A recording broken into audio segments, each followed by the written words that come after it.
त्यामध्ये तुम्ही होता कुठं कसा काही एव्हिडन्स असेल तर द्यावा.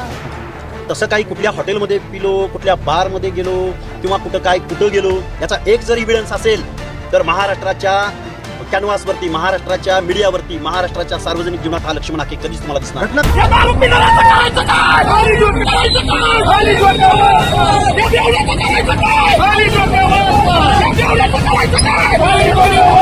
मी कुठल्याही गोष्टीला तयार आहे. मी पोलीस डिपार्टमेंट पासून कुठेही पळून गेलेलो नाही. मी आता तुमच्या समोर आहे. विवेकाचा आवाज, ओबीसींचा आवाज, शोषितांचा, वंचितांचा आवाज. जर माझ्यावर कुणी दारू पिल्याचा आरोप करून संपू पाहत असेल तर त्या गोष्टीला मी तयार आहे.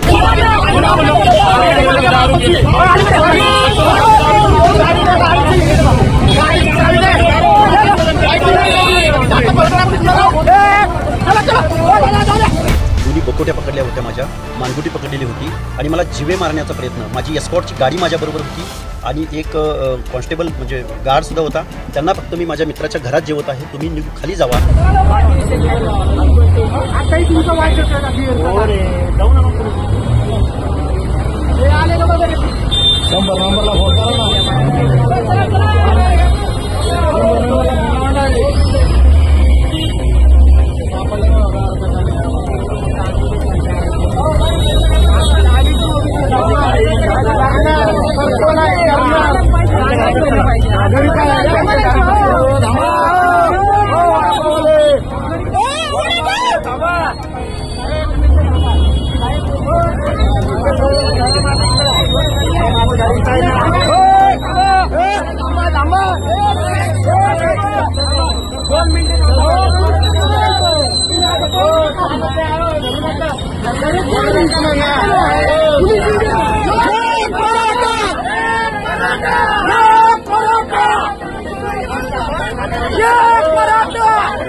शिवाजी महाराजांचा आहे. 1000 रुपये करायचं काय?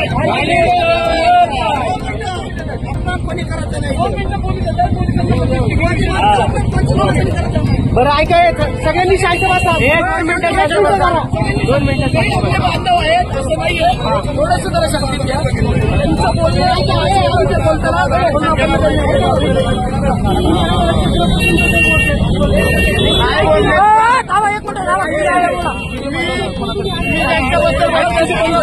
हे बघा, मी आत्ता तुमच्या समोर उभा आहे आणि ही घटना घडलेल्याला 1 तास सुद्धा पूर्ण झालेला नाही. माझ्याबरोबर पोलीस डिपार्टमेंट आहे, कायदा आणि सुव्यवस्था बघणारं, आणि ते बघून घेतील, मेडिकल होईल आणि ज्यांनी माझ्यावरती आरोप केलेले आहेत त्या आरोपाची शहानिशा डिपार्टमेंट करेल. आणि असे आरोप करून एक 25 ते 50 मुलांचा मॉब तुम्ही मीडियावरती पूर्ण महाराष्ट्रानं बघितलेला आहे. दोन्ही बकोट्या पकडल्या होत्या, माझ्या मानगुटी पकडलेली होती आणि मला जिवे मारण्याचा प्रयत्न. माझी एस्कॉर्टची गाडी माझ्याबरोबर होती आणि एक कॉन्स्टेबल म्हणजे गार्ड सुद्धा होता. त्यांना फक्त मी माझ्या मित्राच्या घरात जेवत आहे, तुम्ही खाली जावा एवढं मी सांगितलं. ते गेल्या आणि त्यातला जो एक माणूस आहे तो माणूस 5 वाजल्यापासून मला अगोदर दोघंजण भेटूनही गेले. माझ्यावर त्यांनी प्री प्लॅन्ड, त्यांनी पूर्वनियोजित हा कट होता आणि जीवे मारण्याचा हा प्रयत्न होता. आणि मी आत्ता समोर आहे ना, माझ्यावर जर ड्रिंक घेतल्याचा आरोप होत असेल तर मी डिपार्टमेंट बरोबर आहे, पुढच्या गोष्टी सगळ्या होतील पूर्ण. मला बीपीचा त्रास आहे, मी गोळ्या खातोय, मला आत्ता पण मला पाण्याचं हे झालंय. पण मी आता तुमच्या समवेत आहे ना, माझ्यावर जे आरोप आहेत ते आरोप डिपार्टमेंट बघेल, टेस्ट होतील, मेडिकल तर चुकीचं बोलणार नाही. त्यामुळे मी या सगळ्या गोष्टीला मी कुठं पळून नाही गेलेलो, मी कुठं गायब नाही झालेलो, मी डिपार्टमेंट बरोबर आहे. आता मी कुठल्याही गोष्टीला तयार आहे. मी पोलीस डिपार्टमेंट पासून कुठेही पळून गेलेलो नाही. मी आता तुमच्या समोर आहे. विवेकाचा आवाज, ओबीसींचा आवाज, शोषितांचा, वंचितांचा आवाज. जर माझ्यावर कुणी दारू पिल्याचा आरोप करून संपू पाहत असेल तर त्या गोष्टीला मी तयार आहे. गोठ्यामध्ये तुम्ही होता कुठं? तसा काही इव्हिडन्स असेल तर द्यावा. तसं काही कुठल्या हॉटेलमध्ये पिलो, कुठल्या बारमध्ये गेलो किंवा कुठं गेलो याचा एक जर इव्हिडन्स असेल तर महाराष्ट्राच्या कॅनव्हासवरती, महाराष्ट्राच्या मीडियावरती, महाराष्ट्राच्या सार्वजनिक जीवनात हा लक्ष्मण हाके कधीच तुम्हाला दिसणार. माझ्या घरापासून 500 ते 1000 मीटर अंतरावरती मी वॉकिंगला 5 वाजता गेलो होतो. त्यावेळी 2 इसम माझ्याशी बोलून गेले. त्याच इस्मानी मला पकडलं. त्याच इस्मानी परत काय बोललं तुम्हाला? त्यावेळी माझ्याशी नॉर्मल बोलले, गेवराईचं वगैरे असं बोलले. तो गेवराईचा माणूस आहे, तो माझ्याशी बोलला सुद्धा. आणि परत मी जिथून खाली निघतो त्या ठिकाणी 5 ते 6 4 व्हीलर आल्या आणि तिथून बाहेर पडत असताना मोटरसायकलवर मी होतो. माझे दोन्ही हात पकडले, मानगुटी पकडली आणि मला जीवे मारण्याचा हा प्रयत्न होता. तुम्ही मद्यप्राशन केलेलं नाही, दारू घेतलेली नाही असं मी आता पोलीस डिपार्टमेंट समवेत आहे. मी तुमच्या समोर आहे. मी कुठेही पळून जात नाहीये. मी कुठेही पळून जाण्याचा प्रयत्न केलेला नाही. मी आताही पळून जाणार नाहीये. आणि मी जर ड्रिंक घेतला असेल तर 1 तासापूर्वीची गोष्ट आहे. दिसेल ना, माझ्या रक्तामध्ये दिसेल. अजून कुठं काय जे काही मेडिकल आहे मी आहे ना, मी पळून गेलो. तपासण्याची मागणी केलेली आहे. माझ्या काही तपासण्या मी स्वाधीन आहे तुमच्या. हाके साहेब ऐकून घ्या, त्यांनी एक ससूनची जी तपासणी आहे त्याचबरोबर अहो साहेब, मी आता तुमच्या समवेत आहे ना. मी पळून गेलोय का कुठं? त्यांनाही जीवे हातापाय माझे 2 हात पकडलेले होते, मानगुट पकडलेले होती. मीडियामध्ये आहे, लाईव्ह केलेलं आहे त्या बांधवांनी सगळ्या. ते ठिकाण कोणतं? ते ठिकाण हे ठिकाण कान्हा चौक, ते श्रीकृष्ण मंदिर आहे. श्रीकृष्ण मंदिर आहे स्टेट बँक ऑफ इंडियाच्या अपोजिट साईडला. आणि बाजूला मुकादमांची बिल्डिंग आहे, मुकादम बिल्डिंग म्हणून ओळखली जाते, त्याच्या अपोजिट टिळेकर नगर परिसर. पोलीस कंप्लेंट दिलेली आहे का? आता लिहितोय मी पोलीस कंप्लेंट. हाके साहेब, तुम्हाला पोलीस सुरक्षा आहे, वाईटनेस जी सुरक्षा आहे, त्यावेळेस ती सुरक्षा कुठं होती? माझ्या बरोबरच होती. जोपर्यंत माझ्याबरोबर कॅनवाय गाडी होती, जोपर्यंत माझ्याबरोबर गार्ड होता, तोपर्यंत ही माणसं माझ्याशी बोलून गेले. पण ज्यावेळी मी फक्त माझं मित्राचं छोटं घर आहे त्या घरात मी जेवण करतोय, मी जेवण केलं. जेवण करेपर्यंत तुम्ही बाहेर थांबा किंवा खाली जावा एवढंच मी सांगितलं. आणि परत मी मोटरसायकलवर बसून घराकडे येतो. साधारण 7 ते 8च्या दरम्यान. घटनास्थळ कुठं आहे? 7 ते 8च्या दरम्यान. कान्हा चौक, कान्हा चौकाच्या दरम्यान. पोलिसांना आम्ही कळवलं. ज्यावेळी एवढा मोठा मॉब आला आणि त्यांनी घोषणा सुरू केला डायरेक्ट, आणि दोन्ही हात पकडले आणि माझ्याकडून ते वधवून घेत होते की दारू पिलास की नाही सांग, दारू पिलास की नाही सांग.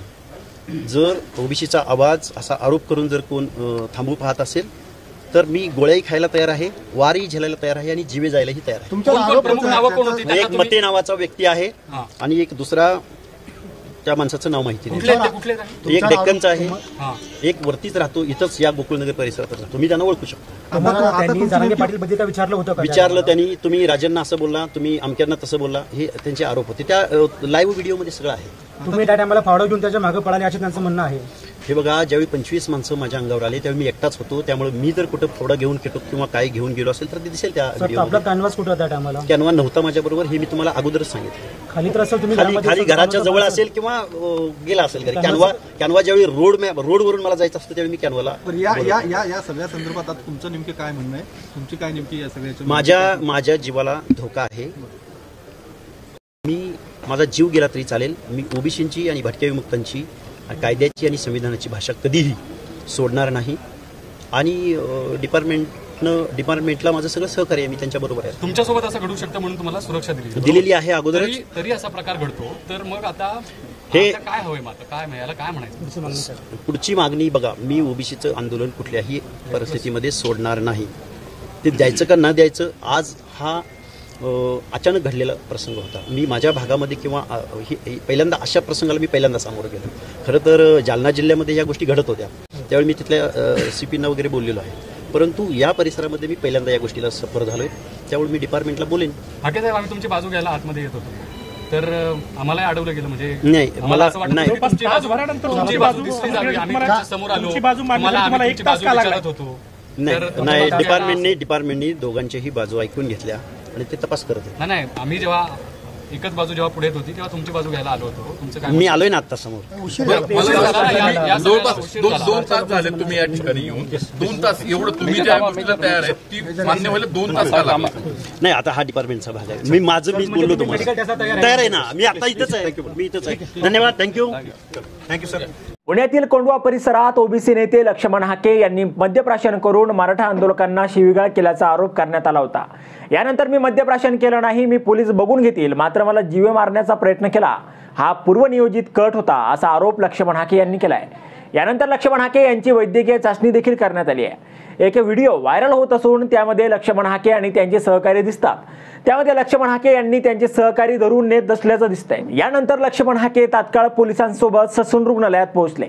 लक्ष्मण हाके यांची मेडिकल टेस्ट करण्याची मराठा आंदोलकांनी मागणी केली आहे. तर मराठा आंदोलकांनी आपल्याला बदनाम करण्यासाठी हा सर्व प्रकार केल्याचा आरोप लक्ष्मण हाके यांनी केला आहे. मनोज जरांगे यांचं मराठा आरक्षण सुरू असताना त्या ठिकाणी संभाजीराजे छत्रपती यांनी भेट दिली होती. त्यावरून लक्ष्मण हाके यांनी संभाजीराजे यांच्यावर टीका केली होती. ते म्हणाले होते की संभाजीराजे, तुम्हाला राजे म्हणायला लाज वाटते. तुम्ही छत्रपती शाहू महाराज आणि शिवरायांचे देखील वारस नाहीत. मिस्टर संभाजी भोसले, ही रयत तुम्हाला राजा मानणार नाही. संभाजीराजे छत्रपती यांच्याबद्दल केलेल्या या वक्तव्यावरून मराठा आंदोलक चांगलेच आक्रमक झाल्याचं पाहायला मिळालं होतं. आता त्यातूनच पुण्यातील ही घटना घडली असल्याची माहिती आहे. ससून रुग्णालयाकडून लक्ष्मण हाके यांना क्लीन चिट मिळाली. तर दुसरीकडे लक्ष्मण हाके यांच्या तक्रारीवरून 20 ते 25 मराठा आंदोलकांवर कोंढवा पोलीस ठाण्यात गुन्हा दाखल करण्यात आलाय. तर लक्ष्मण हाके यांच्यावर गुन्हा दाखल करण्यात आलेला नाहीये. आता लक्ष्मण हाके हे नागपूरला एका कार्यक्रमासाठी रवाना झालेले आहेत. दरम्यान गेल्या काही महिन्यांपासून मराठा समाजाला ओबीसीतून आरक्षणाची मागणी सुरू आहे. या मागणीला ओबीसी नेत्यांनी विरोध सुरू केला आहे. त्यामुळे ओबीसी नेते आणि मराठा आंदोलक आमनेसामने आल्याचं चित्र आता दिसत आहे. आता यावर तुम्हाला काय वाटतं, तुमचं मत कमेंट बॉक्समध्ये लिहायला अजिबात विसरू नका. व्हिडिओ आवडला असेल तर जास्तीत जास्त शेअर करा. आणि आतापर्यंत मराठी जनता, आपण आपल्या या चॅनलला सबस्क्राईब जर केलेलं नसेल तर चॅनलला सबस्क्राईब करा.